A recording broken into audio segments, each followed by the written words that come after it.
Hello, this is the Villainous Queens of Hearts, and today I will be talking about a light novel that I read a couple of months ago called The Reincarnated Prince in the Kingdom and Woe, Volume 1. I've only read Volume 1, so that's all I'll be talking about, and I'll try not to have any spoilers in this because I want more people to read it, even though it's canceled, unfortunately. But I still would like it maybe to get some recognition, and hopefully maybe then it'll get uncanceled. Somebody else might pick it up, something like along those lines. It was written by Nobori Kusunoki. Translations were done by Adam Secord, and it was edited by Sarah Tilson. Here's a photo with some information of who did what, so I don't have to go through all of it myself. Okay, and something else I would like to quickly mention is that since the light novel switches between pronouns for the MC, I will be avoiding using gendered ones to make it more easier, because I feel like if I kept switching back upon certain scenes that I recall where she was has a girl or has a boy, I might get confused myself. So I'm just going to use they, them, right? Hopefully make things easier for me. Alright. The Reincarnated Prince in the Kingdom and Woe is an isekai story where Ryoko, an otaku office worker, dies on the way to retrieve a pre-ordered game. They wake up to find themselves an infant in a new world, coming to realize that they had been reborn as the opposite gender than they once really were, causing them to freak out for quite a bit. The line novel even goes into details that she cried. I think they cried for a couple of days. How long, I don't know. Then, before coming to accept that they are now a boy in this world, a rather pretty boy, they note, in their past life, they never thought of themselves as much of a looker, but now, in this new world, as a nobleman's son, they can see that they are off to a good start. Eventually, Ryoko comes to learn that they weren't just any noble baby. They were... Hold on, a bug was on my arm. They were actually the 7th prince. Born from a 7th prince named Hirsch. I'm probably mispronouncing that. You can probably tell me in the comments how it should be pronounced if you wish. Born from a common woman that their father fell in love with, and is the only woman among his many wives that he truly loved, since the others were political marriages, not ones done out of any sort of romantic or feelings, or just a marriage that was done just for the betterment of the kingdom. Due to being the 7th prince, Ryoko's life is pretty chill, a little on the tame side, since there's not much for them to do, especially as a toddler, and since they're like the 7th one, nobody really expects too much from Ryoko, which is fine. Well, by the way, I'm just going to keep referring to them as Ryoko when it comes to name-wise, because saying their new name is just too hard for me. I've been trying. I even looked it up and still have been having some faults with it. It's just too much. I can't. So I'm just going to give up on it for now. Maybe I'll get better during the next volumes. Ryoko tries to act their age and not draw suspicion to them. Sort of like what Rudius and Mine would do when they were reincarnated as children. They pretty much tried to act like what someone their age would act, while still maintaining some of their grown self's knowledge and personality, sort of. Okay. So, Ryoko's father, who is the king, makes regular visits to Ryoko, and upon those visits, they don't really do much other than the father doting on Ryoko, telling them how much they love them, and head pets, maybe play with them for a bit or something. Nothing really serious or kingly. Just what you would expect a father and a son to do is pretty much what they do. And showing just how much he loves his son. I should mention that Ryoko does have a personal maid, a single maid, looking after them. They don't have a whole platoon of maids or a group of maids. Just one whose name I can't remember because I didn't think she was too important to the story. Maybe other than a few times mentioned here and there, and one incident where they become slightly, I suppose, important. But even then it wasn't that long-lived. I'm not trying to spoil anything, but again, because I really want other people to read this, so I'm just trying to say enough to get your attention, get you interested and invested, and if you want, you can go check it out. You can probably read a few free chapters on Bookwalker. That's how I discovered I wanted to read this. And that's also where I read it. I bought it from Bookwalker, and they have a couple free chapters up there for you to check out. Or pages. Not really chapters, more like pages. Okay, anyway. And their father, Sol, who I can't remember his name, has a butler of service who is my number one all-time favorite one so far, volume-wise, because I haven't read the rest yet. Who knows? Maybe someone else might take his place. It's my favorite character in this. I like his looks, like his design, the green hair. I like how when you do get to see him, pretty much how he acts, his personality. He's though I'm not gonna lie, most of my attraction towards him is from his looks. His design looks so nice to me, and I like his loyalty to the king. I like when you do get to see from his perspective. I like his thoughts. I like that he's basically and sort of like Sebastian in terms of he's so good at everything, and is this. I don't know, really, characters sort of like Sebastian and Rook are my favorite ones. I have a second favorite character who was also a butler in this story, but I won't spoil who it is yet because I haven't mentioned him yet because we haven't gotten to that part of the story. I always look forward to seeing Rook and reading from Rook. Oh, God, dang it. All right, once Ryoko turns 3, they throw a party celebrating them. All the king's wives and sons attend. So does, like, other nobles, but I'm just mentioning the son and the queens. They seem to be nice. None of them said anything mean to Ryoko, and they all seem to get along, despite, the king not really being in love with them. There was Ryoko's mom but he still treated them all fairly and kindly. And the sons definitely, especially, welcomed Ryoko, and treated him like just any other brother. And, each and every one of Ryoko's family, like the other families, the wives and the princes, they, according to Ryoko, are supposedly much better looking than they are. They said one of my favorite lines that Ryoko says is that if this was a dating sim game, they would only go for her character, the prince character, the 7th one, just to complete the set. When you play games, you're playing a dating sim and you romance every character. This is one character you tend to not want to romance, but you still do just so you can really complete the whole romance of all the characters. Soon Ryoko is introduced to a man. He's the main antagonist of the series, and his name is Barboss. He's a corrupt minister and is responsible for for the book's title, Kingdom in Woe. Because the kingdom is in woe because of him and his corrupt deeds. And not just him, because he's a corrupt and he pretty much paved way for all the other corrupt nobles to take advantage of the people, it could all be traced back to him. But Ryoko isn't aware of this, but she did get they did get bad vibes from Barboss, and they also took notice of their dad, who didn't look too happy seeing Barboss, and even had his fist tense and clenched. So Ryoko uses their customer service skills that they acquired from their past life and greeted Barboss politely, because they could see that despite this person not being a good man, they still knew to act polite and not to do anything that would probably tick him off. And not long after Barboss's appearance, we get introduced to a lord from one of the Kingdoms of Graces, which is named from the Kingdom of Graces, which is the kingdom that Ryoko is supposed to prince of. So small villages in the countryside. And the man's name is Count Rusia. I'll show you. Hold on. All right, there he is. There's the photo of him. Count Rusia. He accuses Barboss of treason and leading the kingdom to ruin. Unfortunately, Rusia isn't a main character, and this isn't where Barboss is supposed to be defeated.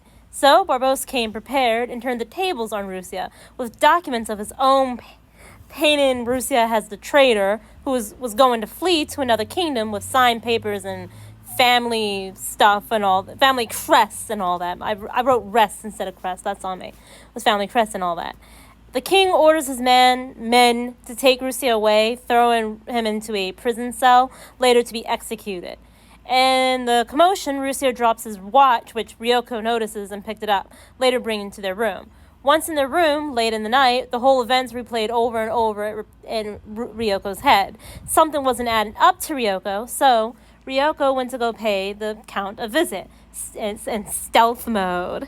They had to check a lot of cells, but eventually they found Rusia's and requested to hear his side of the story. Surprising Rusia, since grown adults didn't even care to hear him out, and had him written off as the villain. And yet, here was a toddler, 3 years old, caring enough to actually listen to what he has to say. Rusia tells his side of the story and how he noticed that there was corruption in the kingdom and he sought to rid Graces of it. Unfortunately, this caused the death of his wife and child, who were murdered in an attempt to scare Rusia off. This didn't work and only fueled Rusia into trying to take down the corrupt nobles even more. The more he investigated and found out, the bigger the target on his back became, until eventually he ended up in this part of the story. Ryoko combined their names. Ryoko swears to prove his innocence. Touched by the prince's compassion and kindness, Rusia offers himself as the prince's sword and shield. Ryoko runs off to inform their father of Rusia's innocence and tells Rusia's side of the story. Startled by his son's sudden crying appearance in his room, Soli takes his son out to a private place. It casts a barrier so that no one else can hear what he's saying. By the way, there's magic in here. I don't think I mentioned that. Soli informs Rukia that he is aware of Rusia's innocence and tells his son that the tale of how Soli was actually the second child until both his father and brother mysteriously died by some disease that only affects nobles. And since all of this happened while Soli was but a young child, he was unprepared for the throne, especially since he was never raised to rule it, and instead was focusing all of his time on how to best support his brother, the future king.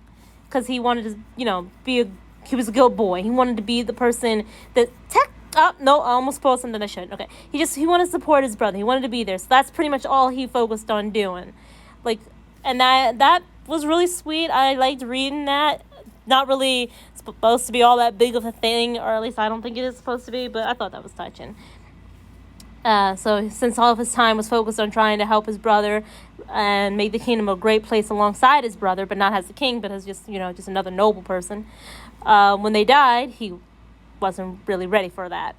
Barbaros, taking advantage of the young soul's age, ruled for a bit in his place, and by the time the Soli was grown and ready, Barbaros had already gotten the kingdom into a state that benefited the vile minister.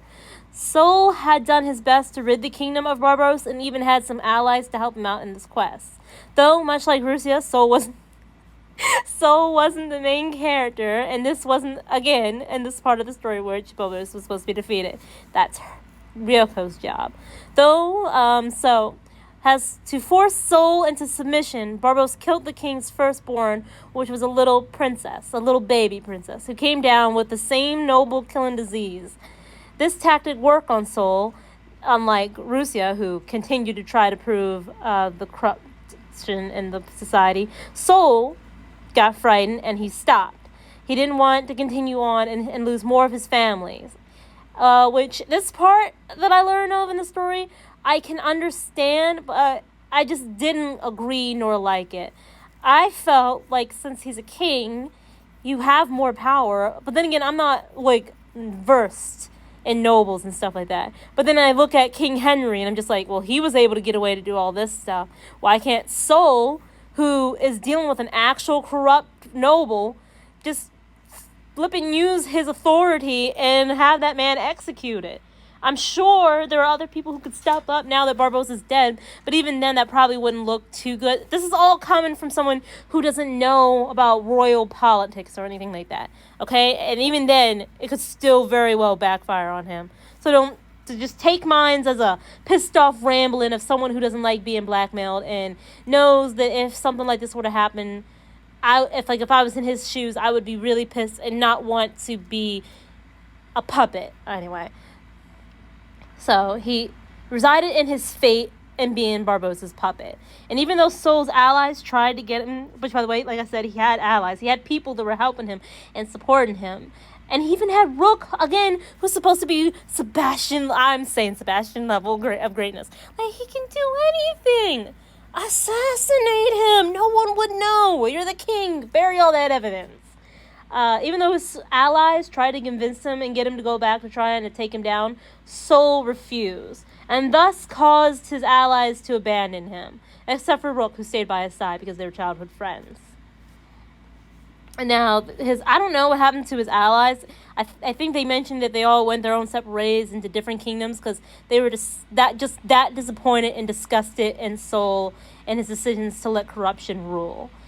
Like I said, Sol and Rook are childhood friends and care for one another. Rook is aware of Sol's reasons why he is letting why he is taking the fall and is letting the kingdom be corrupt. Ryoko, saddened by their father's tale and respects their father's kindness and loyalty to his family, takes it into their own hands to prove Rusia's innocence and save the kingdom. They work hard and investigate as much as they can about the kingdom and all in hopes of putting a stop to the corruption and save people from suffering any further. Ryoko requests for their father to advance their education in magic, politics, sword fight, and other academics. As much as Soli wanted to shelter and protect his son from the corrupt nobles, he respected his son's choice to walk down their chosen path and plans to do his best to support them.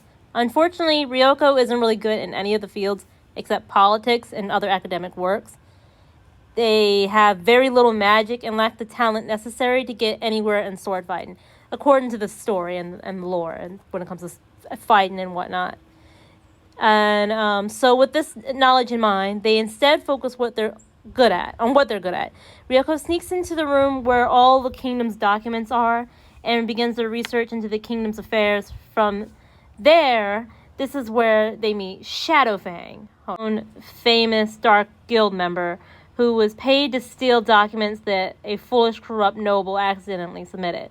Ryoko had already guessed that Shadow Fang was someone who wasn't supposed to be there, but sensed that Shadow wasn't a bad person. So before Shadow could get exposed by the guard making rounds, they went out and covered for Shadow, making it look like the thief wasn't there by distracting the guard, who scolded the prince for being out so late once again, escorting Ryoko back to their room unaware of Shadow's presence.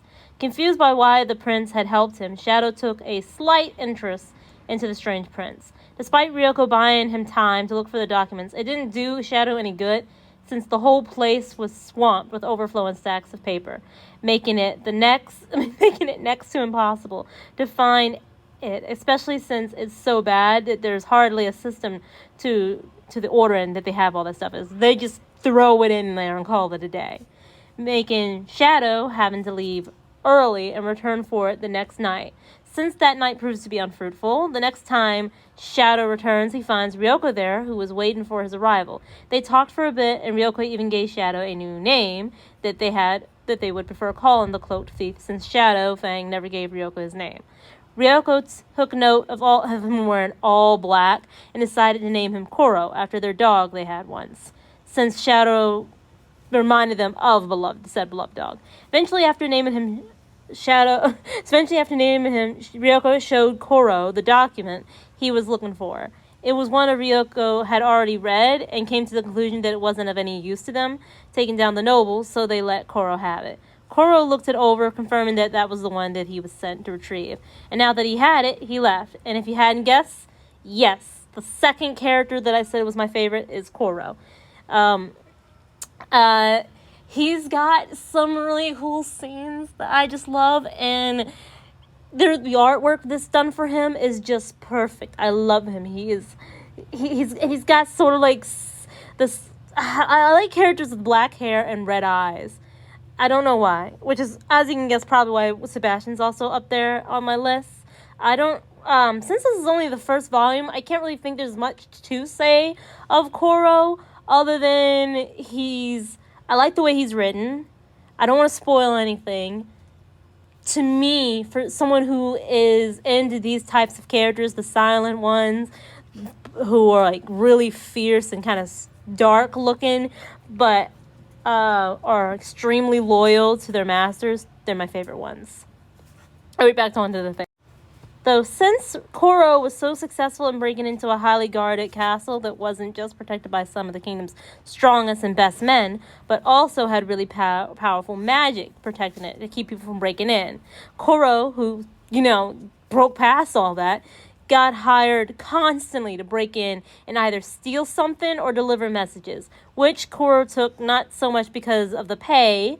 he could care less for the pay. I mean, it's a nice bonus, but his real motive on why is because he was curious about the prince that he saw, and he wanted a chance to learn more about him because he thought Ryoko was strange, and was probably still strongly curious as to why Ryoko never turned him in and even helped him.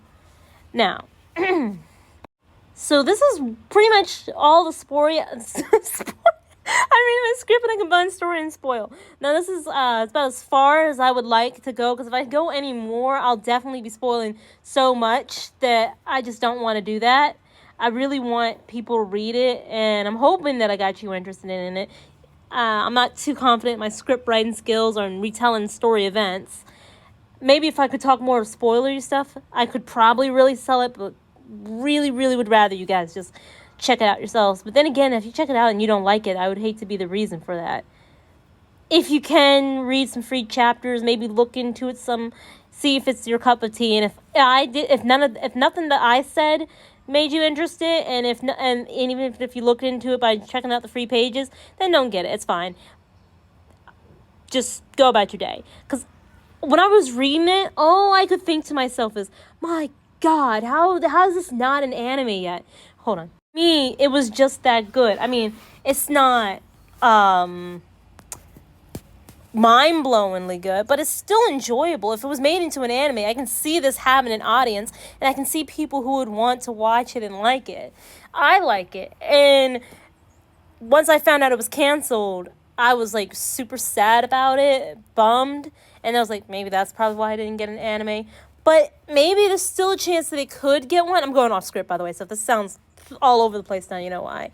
There's probably a chance they could still get an anime, and if it gets an anime, maybe they might restart the light novel. It even has the manga, but there's no official translations, as far as I could tell, of said manga, and no way to get it, as far as I know. If I look and find any, I might talk about that too. And my thoughts on the Reincarnated Prince are all positive, with the only negative being that I hate that it was canceled. And I don't entirely agree with Ryoko's father. That's a bunch of rants that I have there, but they're all stupid rants, because every time I think about the things I say, I'm like, well, I'm not a king. I don't exactly know what goes into politics, so I'm not 100% sure if the things I said I would do would work.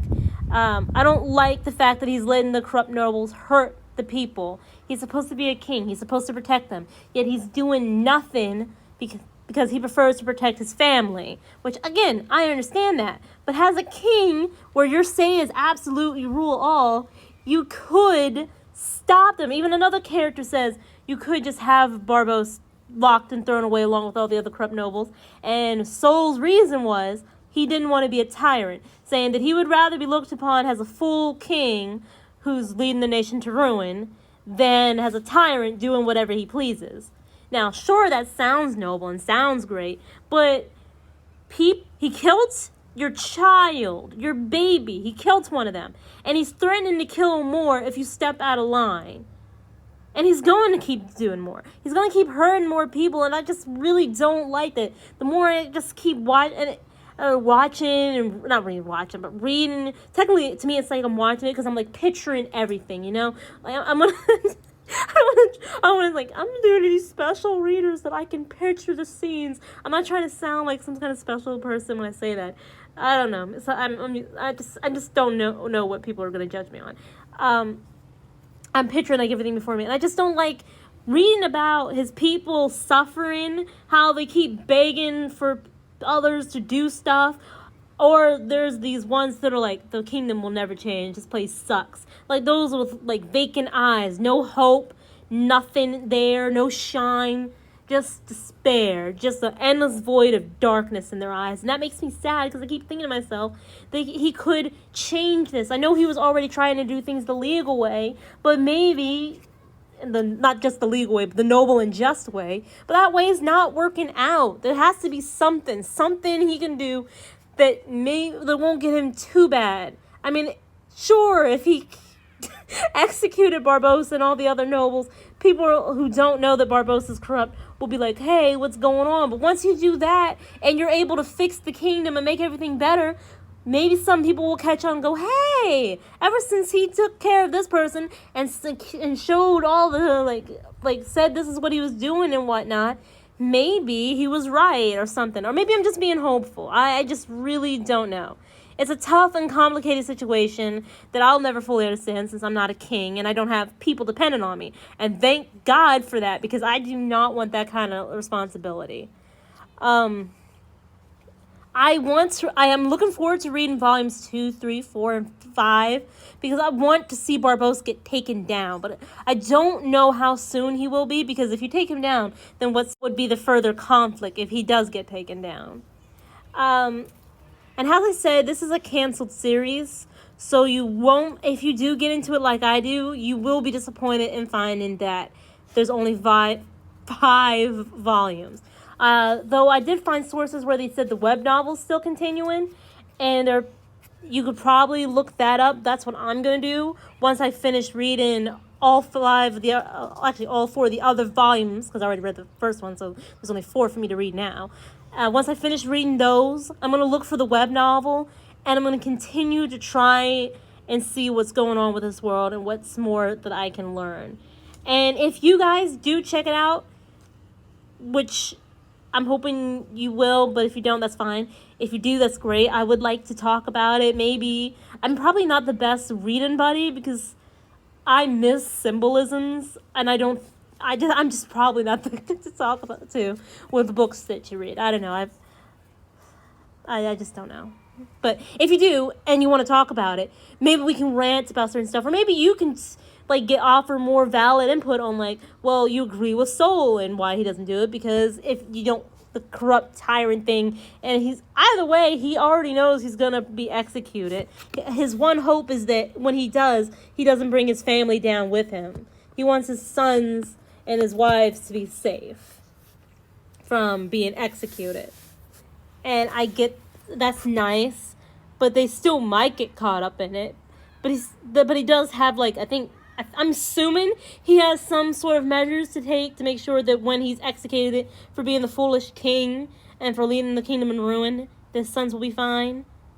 So far in volume 1, I can't recall any such measures. It's just him saying that he doesn't want them coming down with him.